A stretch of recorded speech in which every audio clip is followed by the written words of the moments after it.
Ludwig van Beethoven. Childhood life. He was born in the German town of Bonn on the 16th of December 1770. His grandfather, Ludwig, and his father, Johann, were both musicians.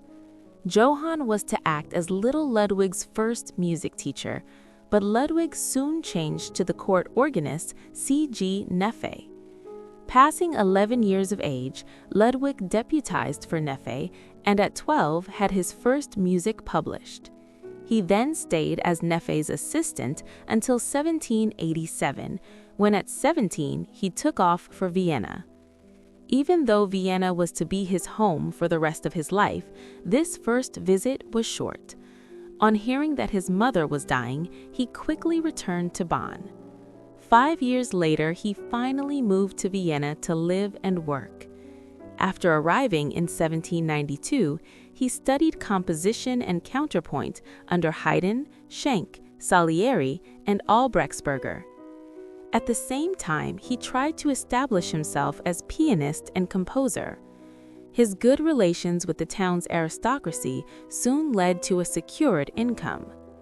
In 1809, with the sole condition that he stayed in Vienna, Prince Kinsky, Prince Lobkowitz, and Archduke Rudolf even guaranteed Beethoven a yearly income, but he was still trying to master the high classical style.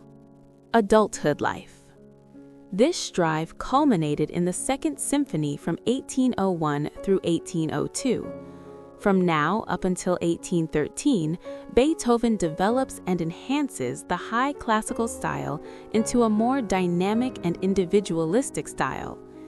It is now that he writes Symphonies No. 3 through 8, Piano Concert No. 5, and a lot of chamber music. But as he learns to control his craft and develop the music into new, undiscovered grounds, he also suffers from reminders of the pains of real life. He has early in life discovered that his hearing wasn't what it should be, and the disorder gets worse as time goes by. It gets to the point where Beethoven is thinking of ending his life as he sees no way out of his despair. That fact is documented in the letter he wrote to his brothers in 1802, the so-called Heiligenstadt Testament. This hearing disorder seems to have affected his social life to a great extent. He became difficult to handle in social interactions and could suddenly burst into outbreaks of anger and show bad temper where he usually insulted someone. If that is the reason for his troubles with women, or if there is something traumatic hidden in his childhood, I don't know, but the fact is that he never got involved with a woman in a normal relation. Beethoven seems to have been attracted to women he couldn't get, or at least was hard to get. An example is Antoine Brantano, with whom he had a relationship, but who broke up with him to marry a friend. It is she who was known as the Immortal Beloved in letters addressed to her from Beethoven in 1812. Around the same time, as this wasn't enough, his deafness reached the stage where he no longer could perform. Now came a couple of years without much creative work.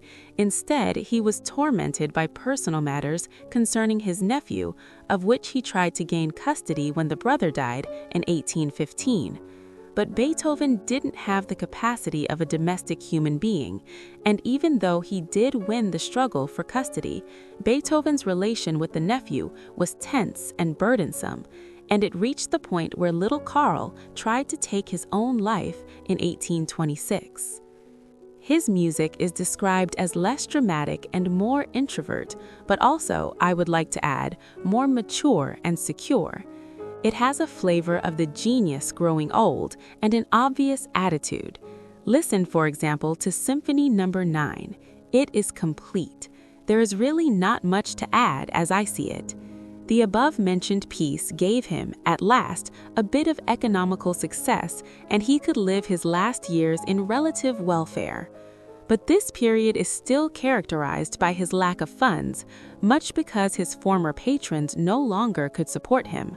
Maybe the lifelong poverty is a reason for his deteriorating health and his death on March 26, 1827.